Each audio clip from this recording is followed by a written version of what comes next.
चलिए दूसरा क्वेश्चन देखते हैं। कहता है ना कि एक समतल जमीन पे खड़ी एक मीनार की छाया। अब एक समतल जमीन है, मान लीजिए कि एक सरफेस है, समतल जमीन है, इस जमीन पर खड़ी एक छाया है, सॉरी एक समतल जमीन पर खड़ी एक मीनार। इस जमीन, एक जमीन है, उस पर समतल जमीन पर एक मीनार खड़ा है। चलो ठीक है, समतल जमीन पर एक क्या है, मीनार खड़ा है। मान लीजिए कि सरफेस है नीचे वाला, है ना। एक मीनार की छाया उस स्थिति में 40 मीटर लंबी हो जाती है। तो इधर सन होगा, इधर सन होगा, सूरज होगा, तो इसकी छाया इस समय मान लिया जाए कि इस एंगल से यहां तक उसकी छाया बन रही थी। छाया ये होगा क्योंकि जमीन पे छाया बनता है, तो छाया ये होगा, मीनार ये होगा, ये मीनार है, ये आपका छाया। कहता है एक मीनार की छाया उस स्थिति में 40 मीटर लंबी हो जाती है। अर्थात छाया यहां पर था, अब ये चला गया 40 मीटर। मान लिया जाए कि ये 40 मीटर क्या हो गया, लंबा हो गया। मतलब इस बिंदु से इस बिंदु तक चला गया, तो ये 40 मीटर लंबी हो जाती है। जब सूर्य का उन्नयन कोण 60 से घटकर 30 हो जाता है, तो यानी कि यहाँ पर 60 डिग्री था, या सूरज का उन्नयन कोण 60 से घटकर कितना हो गया, 30। सपोज दैट यहाँ पर है, यहाँ पर कितना हो गया, 30 डिग्री हो गया। सिंपल। तो इसको नाम आप दे दीजिए, हम लोग पढ़े हैं क्लास में ए बी सी, और इसको क्या नाम दीजिए, डी नाम दे दीजिए, ठीक है। तो कहता है मीनार की ऊंचाई ज्ञात करें। ये तो लगता है सिंपल है, पर एक बार हम बता देते हैं। कहता है ना कि एक मीनार है, कहता है मीनार की छाया बन रही है। मीनार की क्या बन रही है बाबू, छाया बन रही है। तो मान लिया जाए कि एक मीनार है ए बी, इसकी छाया बीसी तक पहले से बन रखी थी, लेकिन कहता है कि इसकी स्थिति बदल जाती है जब 40 मीटर दूर चली जाती है ना, इसकी लंबी हो जाती है। यहां तक छाया बन रहा था, यहां से यहां तक चली जाती है, तो सूर्य का उन्नयन कोण 60 डिग्री से घटकर 30 हो जाता है। 60 से घटकर क्या होता है, 30 हो जाता है। तो कहता है मीनार की ऊंचाई ज्ञात करना। सिंपल है, वही काम करना है। छोटा वाला त्रिभुज में चलना है, बड़ा वाला त्रिभुज में चलना है, 90 डिग्री को पकड़ के चलना है, बस कहानी खत्म। तो चलिए सबसे पहले वही लिखेंगे, लैंग्वेज अपना लिख लेना है, वो सब तो हम बता चुके हैं पहले ही। तो सबसे पहले चलना है ट्रायंगल कोची में, ए बी सी में। आप छोटा में चल लीजिए, ए बी सी में। आप बड़ा में भी चलेंगे, उससे कोई प्रॉब्लम नहीं होगी, ठीक है। तो ए बी सी में चलते हैं, तो कोण बी बराबर क्या देख रहे हैं बाबू, 90 डिग्री। कोण बी बराबर क्या देख रहे हैं, 90 डिग्री, ठीक है। बी बराबर 90 डिग्री देख रहे हैं। उसके बाद हम क्या करेंगे कि थीटा के सामने वाला लंब लेंगे, यानी कि ए बी लेंगे। क्यों, क्योंकि हम कोई भी निकालने बोल रहा है, तो ए बी का प्रायोरिटी पहले होगा। ए बी लेंगे, उसके बाद बी सी लेंगे। लंब, थीटा के सामने वाला लंब, नीचे वाला आधार, ऊपर वाला कर्ण होता है, ठीक है। तो लंब बटा आधार, कौन थीटा, tan थीटा हम लोग पढ़ चुके हैं, tan 60 डिग्री। बोलिए ना, कोई दिक्कत है, नहीं। ए बी का मान नहीं पता, बी सी का मान नहीं पता, tan 60 का मान √3। बोलो कोई दिक्कत, बोलो कोई दिक्कत नहीं। तो यहां से अगर हम ए बी निकालेंगे बाबू, तो यहां से बी सी और √3। बोलिए कोई दिक्कत, ए बी बराबर बी सी √3।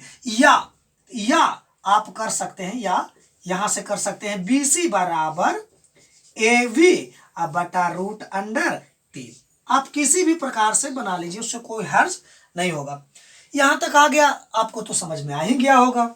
चलिए आगे बना ले, आगे बना लेते हैं बुआ। देखिए इधर, अब छोटा वाला में चले, और उसके बाद आपको हम चलना है बड़ा वाला में। तो ट्रायंगल किस में चलेंगे, अब इसको इग्नोर करेंगे ना, अब दूसरा थीटा लेके चलेंगे। तो ए बी डी में, ट्रायंगल ए में चलेंगे, बी में और डी में। ए बी और किस में, डी में। तो यहाँ पर देखिए बाबू, वही वाला काम, कोण बी बराबर कितना, 90। तो ए बाबू, तो यहाँ से ए बी लंब बटा आधार बी डी।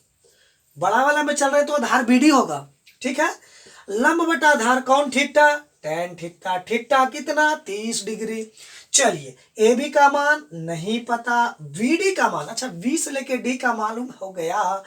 इसको क्या कर सकते हैं, B C plus C D, दोनों छोटा को जोड़ेंगे ना, तो बड़ा वाला के बराबर हो जाएगा। tan 30 का मान होता है 1/√3। हमको अब दिमाग में आपको रखना है, ए बी हमको निकालना है, तो ए बी को रखेंगे, बाकी सबको चेंज करेंगे। तो ए बी को रहने दीजिए। अब बी सी, ए बाबू, तो बी सी के जगह पर आप देखिए तो यहां से आप देखिएगा BC के जगह पर आप क्या कर सकते हैं, बोलिए क्या? 30 गुना पहले कर लेते हैं, उसके बाद रखेंगे यहां से BC या प्लस CD। बोलिए ना, कोई दिक्कत है नहीं ना? तो ए बाबू, तो इसको √3 AB कर दे, बोलिए ना, कर देना। √3 को आगे, AB को पीछे। अच्छा बाबू, तब BC के जगह पर यहां पर देखिए AB अब बटा √3 कहां से जी? तो यहां से जी देखिए AB बराबर BC √3 है, तो हमको BC का मान निकालना, तो BC को पकड़ के रख लिए ना, इसको उधर भगा देंगे, तो AB बटा रूट कितना हो गया 3। ए बाबू, इसको हम क्या कर दें, बोलिए तो? न 40 मीटर है, सॉरी, कितना है बाबू? 40। तो इसको हम 40 लिखेंगे, तो बोलिए ना, कोई दिक्कत होगा? 40 लिख दिए ना बाबू, बस हो गया। अब AB अपन जाति, AB अपन जाति, एक पट्टी खींचिए इसको, तो क्या हो जाएगा? AB √3 AB, ये वाला लिख दिया, इधर जोड़ उधर काचिर में घटाओ में, AB अब बटा कितना? √3 अब बराबर इन्हें क्या बचा? 40। बोलिए कोई दिक्कत है? नहीं, इस तरह से लिख लें। चलिए क्या कर ले बाबू, इसके नीचे कुछ नहीं तो कितना? 1 √3 का लासा √3। अब तो कैलकुलेशन, आप कैलकुलेशन करेंगे √3 बार, तो 3 root AB, sorry √3 root under 9 के वर्गमूल 3, तो 3 AB अब माइनस AB अब बराबर 40। बोलो कोई दिक्कत? AB इसमें हम AB को कॉमन लेते हैं, तो 3 घटा 1 होता है, 3 माइनस 1 अब बटा रूट अंडर कितना बाबू? 3 अब बराबर कितना? 40। देखो दिक्कत रहेगा ना, आराम से वीडियो को रोक के तुम देखना, ठीक है? तुमको डेफिनेटली समझ में आएगा।